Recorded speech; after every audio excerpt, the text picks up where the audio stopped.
Another academic year has started, meaning that it's really time to step up our SAT studying game.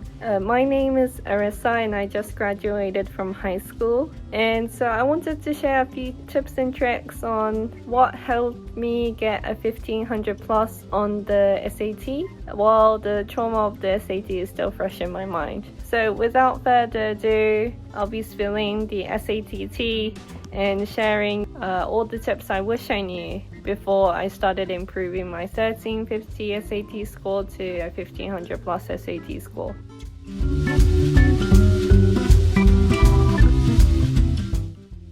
You don't necessarily need a prep book to start studying. This thick prep book I bought was highly unnecessary and unhelpful, and I didn't use it very much because it was hard to pinpoint your weak points without doing the whole book and getting a comprehensive view of what you're not very good at, which I wasn't willing to do. Instead, if you want a prep book, I heard many of my peers and also other people on YouTube say that they found the SAT black prep book that looks like this and the college Panda math prep book, which looks like this, really helpful. And you can find each of these on a PDF online, so you don't really have to use your hard-earned dough on expensive prep books. Number 2, don't underestimate Khan Academy. I've done so many questions on Khan Academy to the point that it's almost embarrassing. So unlike a prep book, which you need to look at section by section in order to understand what you're not very good at, the website Khan Academy pinpoints what you need to work on itself. So they look at any PSAT or practice tests you've done to recommend the type of question you need to work on. It also marks the questions you've already done, so you can really save up the time for actually marking up the answer. Number 3, make a study schedule that works for you. Some people prefer to cram 2 weeks in advance.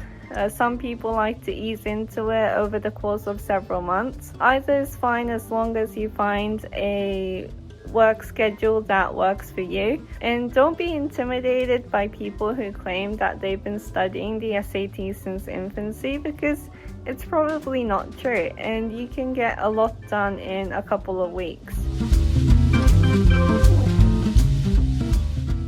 Number 4, memorize crucial formulas. If you are like me and cannot, for the life of you, remember crucial formulas, it's important to engrave it into your memory somehow in a way that will stick with you. And so every time I could not recall a formula, how to use inverse sine or quadratic formula for example, write it on a piece of paper and post it everywhere that you could possibly be that day, such as the bathroom door, the fridge, the wall in front of your desk, the mirror. That way you can review it multiple times as you go about your day. And it's really painful to having to do that every day. So you would probably want to memorize it.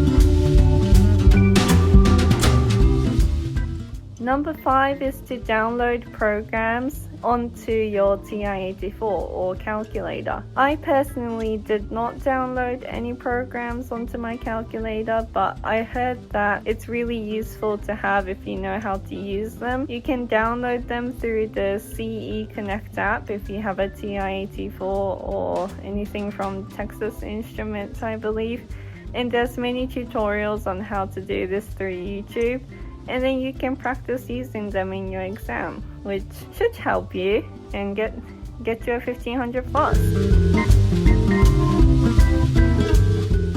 Between your SAT tests, if you plan on taking it 2 or more times, do not stop studying. You might have a month or 2 before your next SAT, and you might be tempted to relax a little bit and watch some TV and a little bit of Netflix. But you would not believe how much you can forget during that time. You would assume that your SAT score would go up, but it can also go down, hypothetically. So keep at the practice questions even after you take one SAT test. The last tip of the day is review. Take the review sessions very, very seriously. It might be easy to do 20 SAT questions every day out of habit, but what you really need to do is to make this review sessions very effective. So make the review sessions as painful as possible, persisting until you understand what you did wrong. For example, what I like to do was put in the work during the holidays. Every day I would do some kind of studying. On the weekends, I would do one whole practice test. Over the weekdays, I'll go look at each of the sections and review what I did wrong. And the way I did this was to have a notebook where you print out the questions, redo the problem, and write down what you did wrong, as well as how you would do it differently next time. And the pain of doing this would also encourage you to get better, because you wouldn't want to review questions if it's painful. Well, this is the end of the video. I hope you found it somewhat helpful. I am also planning on doing more SAT tips and AP tips. Also TOEFL, IBT and LNAT as a twist, as well as my future life in a public university in Japan. So stick around if you're interested. See ya. Bye.